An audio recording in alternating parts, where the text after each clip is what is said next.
السلام علیکم ورحمۃ اللہ وبرکاتہ۔ کیا آپ بھی سورۃ البقرہ پڑھتے ہیں اور کیا آپ نے محسوس کیا ہے اس کے پڑھنے کے بعد آپ کی زندگی میں کچھ چیزیں بدلنے لگی ہیں؟ کچھ راستے خود بخود بند ہو رہے ہیں اور کچھ لوگوں سے فاصلے بڑھ رہے ہیں اور کچھ ایسے موقع سامنے آ رہے ہیں جن کا آپ نے کبھی سوچا بھی نہ تھا۔ تو ذرا ٹھہریے، ممکن ہے یہ وقت آپ کے لیے ایک نئی سمت اختیار کرنے کا سبب بن رہا ہو، لیکن یاد رکھیں ہم کسی مخصوص واقعے کو یقینی طور پر اللہ تعالیٰ کی طرف سے اشارہ قرار نہیں دے سکتے، اصل حقیقت اللہ ہی جانتا ہے۔ آج کی ویڈیو میں ہم سورۃ البقرہ کی تلاوت کے بعد آنے والی 3 ایسی کیفیات اور تبدیلیوں پر بات کریں گے جو انسان کو اپنے رب کی طرف مزید متوجہ کر سکتی ہیں۔ آخر تک ضرور سنیے کیونکہ تیسری بات شاید آپ کو اپنی زندگی سے بہت قریب محسوس ہو۔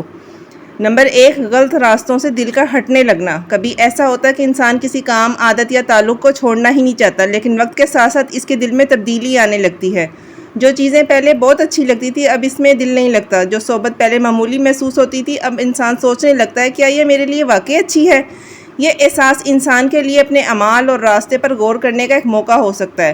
سورۃ البقرہ ہمیں بار بار اللہ تعالیٰ کی طرف اطاعت، تقویٰ اور صحیح راستے کی طرف متوجہ کرتی ہے، اس لیے اگر تلاوت کے ساتھ آپ کے اندر اپنے اعمال کو بہتر کرنے کی خواہش پیدا ہو رہی ہے تو اسے ایک قیمتی موقع سمجھیں۔ خود سے سوال کریں، میں اپنی زندگی میں کیا بدل سکتا ہوں؟ کون سی عادت مجھے اللہ سے دور کر رہی ہے اور کون سا عمل مجھے اللہ کے قریب لے جا سکتا ہے؟ نمبر 2، دل میں سکون اور اللہ کی طرف رجوع بڑھنا۔ زندگی میں مشکلات ختم ہونا ضروری نہیں، اللہ کی محبت کی علامت ہو۔ کبھی مسئلہ وہیں رہتا ہے لیکن انسان کا دل اسے برداشت کرنے کے قابل ہو جاتا ہے۔ وہ پہلے کی طرح ہر بات پر ٹوٹتا نہیں ہے، وہ دعا کرتا ہے، نماز کی طرف متوجہ ہوتا ہے، قرآن کھولتا ہے اور دل میں یقین پیدا ہونے لگتا ہے کہ اللہ میرے حال سے واقف ہے۔ یہ کیفیت بہت بڑی نعمت ہے۔ قرآن انسان کو اللہ کی یاد کی طرف بلاتا ہے اور اللہ کی یاد انسان کے دل کے لیے سکون کا ذریعہ بنتی ہے۔ اس لیے اگر سورۃ البقرہ پڑھتے ہوئے آپ کو اپنے رب کے ساتھ تعلق مضبوط کرنے کی خواہش محسوس ہو رہی ہو تو اس سے تعلق کو مزید مضبوط کریں۔ صرف اس انتظار میں نہ رہیں کوئی معجزہ ہوگا، بلکہ خود اپنی زندگی میں نیکی کا آغاز کریں۔ نمبر 3، زندگی کے فیصلوں میں نئی سمت کی تلاش۔ کبھی انسان ایک ہی راستے پر بہت عرصے سے چل رہا ہوتا ہے، پھر حالات اسے رک کر سوچنے پر مجبور کر دیتے ہیں۔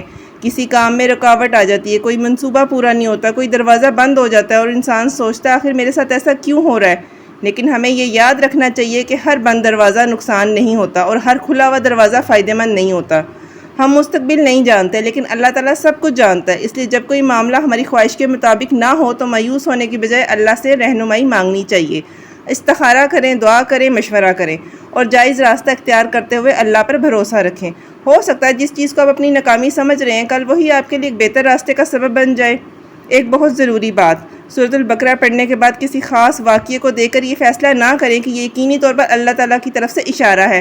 ہم غیب نہیں جانتے، اللہ تعالیٰ ہی بہتر جانتا ہے کہ ہمارے لیے کیا اچھا ہے۔ ہمیں قرآن سے تعلق مضبوط کرنا ہے، نماز کی پابندی کرنی ہے، دعا کرنی ہے، گناہوں سے بچنے کی کوشش کرنی ہے اور مشکل وقت پر اللہ پر توکل کرنا ہے۔ اگر آپ بھی سورۃ البقرہ پڑھتے ہیں اور اپنی زندگی میں تبدیلی محسوس کر رہے ہیں تو گھبرائیں نہیں، اپنے رب سے تعلق مضبوط کریں۔ اگر کوئی راستہ بند ہو رہا ہو تو صبر کریں، اگر کوئی نیا موقع مل رہا ہے تو سوچ سمجھ کر جائز طریقے سے فیصلہ کریں۔ اگر آپ کی زندگی مشکل ہو رہی ہے تو یہ نہ سمجھیں کہ اللہ نے آپ کو چھوڑ دیا ہے۔ یاد رکھیں آپ کو اللہ دیکھ سکتا ہے لیکن آپ اللہ کو نہیں دیکھ رہے۔ آپ اپنی پوری زندگی کا نقشہ نہیں جانتے لیکن اللہ آپ کے کل کو بھی جانتا ہے اور آج کو بھی، اس لیے دعا کرتے رہیں، یا اللہ میرے لیے وہی راستہ کھول جو میرے حق میں بہتر ہے اور جس راستے میں میرے لیے نقصان ہے اس سے مجھے محفوظ فرما۔ اگر یہ ویڈیو آپ کے دل کو لگی ہو تو اسے کسی ایسے شخص تک ضرور پہنچائیں جو اس وقت اپنی زندگی کے کسی مشکل مرحلے سے گزر رہا ہو۔ اللہ تعالیٰ ہم سب کو قرآن سے حقیقی محبت، ہدایت اور اپنے قریب ہونے کی توفیق عطا فرمائے، آمین۔